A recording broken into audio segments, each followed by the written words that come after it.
Well, good morning. Thank you all for being here. I look forward to talking about your book. I'm first really interested. Your book is titled "The Behavioral Code: The Hidden Ways the Law makes us better or worse." I found this really interesting because most people think about the law as something that makes us better. So I'm curious about this second part, or worse. So can you tell us a little bit about your book and what we might expect from it? So I think the title, it really covers the potential of the law. So the law potentially should make it better. And I think a lot of people assume it does. So it protects us from environmental harm. It keeps us safe at work. It protects us against crime. But if the law doesn't work really well, if it's not effective in doing that, then it's not keeping us safe. And at worst, there are instances where a well-meaning law actually makes people behave worse, creates more crime, creates more misconduct. And that's the sort of things that the book discusses. It discusses when does law work and when doesn't it work. You all talked about a few different examples in your book of laws that you found that did this, exactly what you're saying. Were there any examples, laws in practice that you all found that really stood out, you found especially interesting that people might learn about in your book? One of my favorite examples actually takes place in Arizona. There's something called the Petrified Forest in Arizona, which has all these beautiful, radiant, petrified pieces of wood that are parts of our sort of nation's history in a way, right? Where thousands of people go to this park every single year. And they created these signs to deter people from actually stealing these petrified pieces of wood. However, the signs were actually creating more misbehavior because the signs were showing multiple people sort of doing this. They were making it seem as though the theft of this wood was so rampant, so widespread, that tons of other people actually started stealing the wood too. So social psychologists came in and started working with the park authorities to figure out how can we reduce this theft of these really irreplaceable pieces of wood. And they found out that it's exactly how the law was communicated that was the problem and was actually creating more theft. There are interesting laws like that, interesting approaches that you all are going to describe, but still people might be on the fence about whether to read your book. They're in a bookstore, they see it. What should they expect to get from it if they pick it up? I think reading our book makes people really aware of how to improve the most important system to keep them safe. So I think, for instance, if you think about crime, a lot of people will think, well, crime, it's pretty simple, we need to punish harder.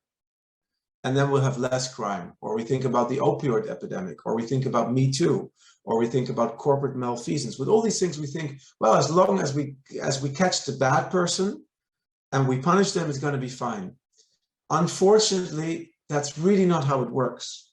So the book really shows that if you're going to follow that line, you're probably not going to have less crime or less Me Too cases or less corporate malfeasance. What you need to do is understand the behavioral code and the actual mechanisms that keep you safe. And once you do that, you can, the next time you discuss any of these issues with your friends, the next time you go and vote, the next time you try and influence a policy at your work, you're going to be much more informed to say, look, it's not as simple as just catching bad people. We need to also do other things. And the book explains exactly what these other things are. I think one of the interesting things about our book is it tries to move us beyond just punishment. Anytime, if we're teachers, we're parents, we're correctional officers, we're law enforcement, we're politicians who make the laws, we immediately think of punishment anytime we're faced with some sort of misbehavior. If misbehavior gets worse, we actually try to ramp up the punishment. That's how we've gotten this mass incarceration state so far. Our book tries to take us beyond just punishment. We explain this punitive intuition, where it comes from, and how politicians on both sides of the aisle are fueling it.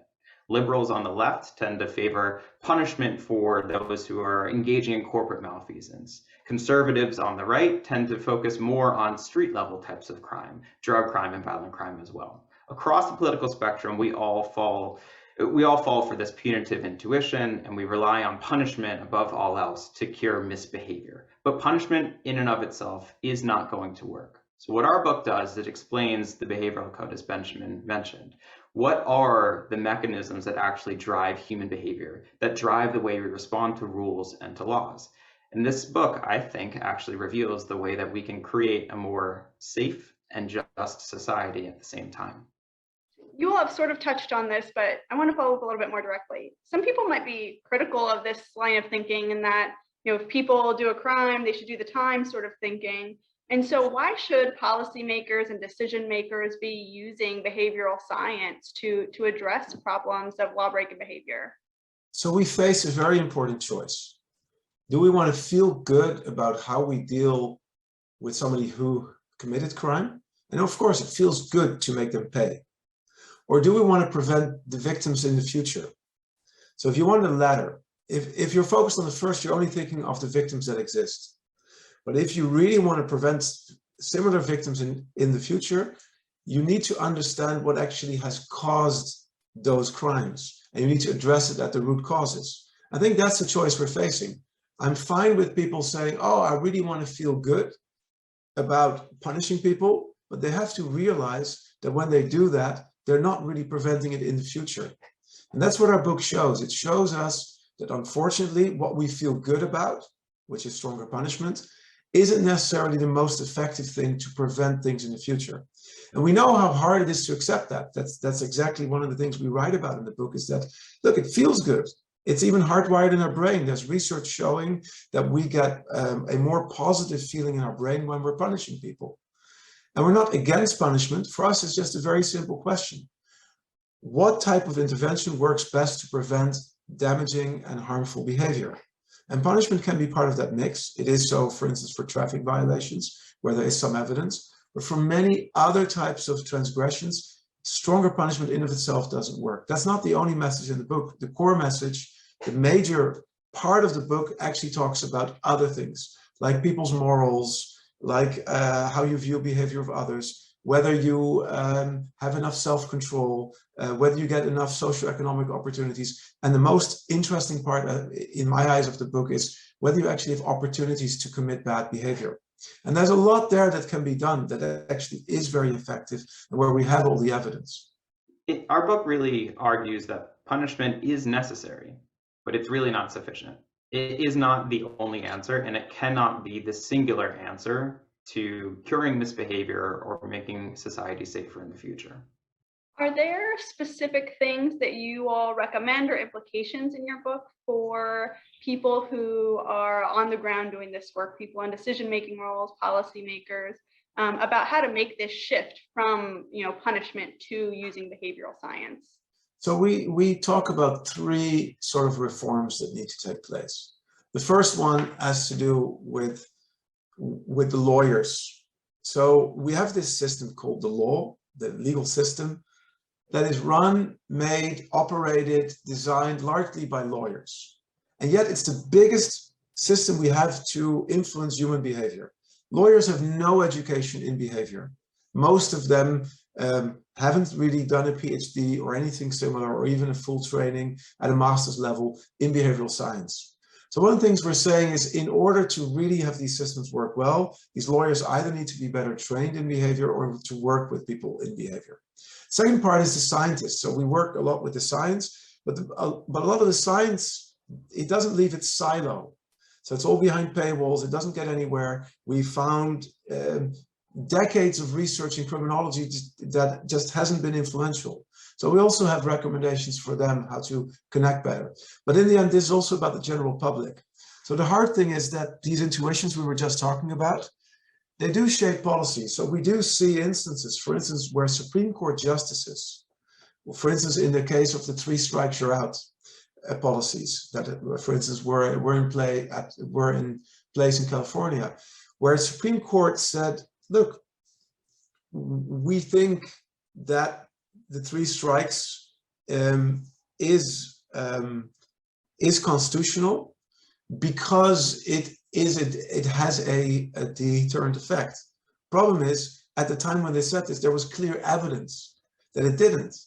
So we also see that they cherry pick through the evidence. They put some in the footnotes, others they didn't. And I think it's very important that there's more people who can read it through our book and see when that happens, that every ordinary person, when they're voting, when they're discussing this, can say, wow, actually, that's not the case. Actually, in order to keep us safe, this isn't going to work. So that's why we also decided to write a popular book and not just a book for policymakers or our colleagues, because the policymakers are in the end also part of a broader system that is sort of forcing them to ignore some of the science. And we think only in a public debate can we correct this.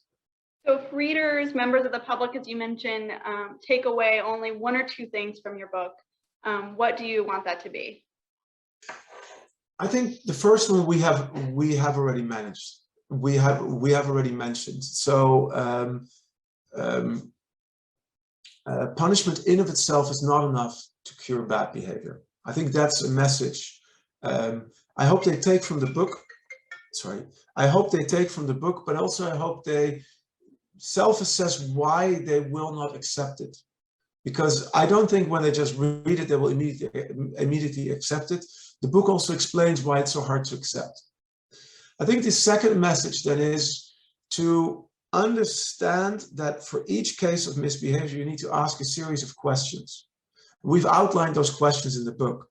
In order to deal with any bad case, any case of misbehavior, you go through these questions and then you actually get a much better answer how to deal with it. So those are, I mean, would for me be the two takeaways from the book.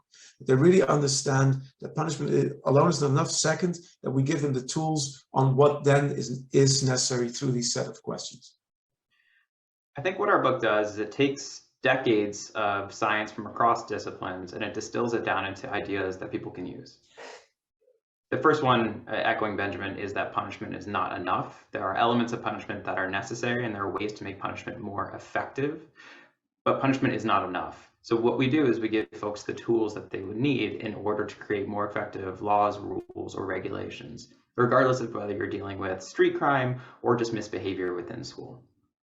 You can buy it at your local bookseller. You can also go to Amazon, Barnes and Nobles. It's also available at our publisher's website, Beacon, also at Penguin Random House, who do the international distribution, also the national distribution. Go ahead, Adam. It's also available through IndieBound. So if you're one of those who doesn't want to go to a box store, you can go to IndieBound, and IndieBound will actually find the local bookstores in your area where you can find the book. But it's available anywhere books are sold. Great. Well, I really look forward to having the hard copy in hand and being able to read it. Thank you both. I appreciate your time, and I look forward to the book. Thank you so much for having us.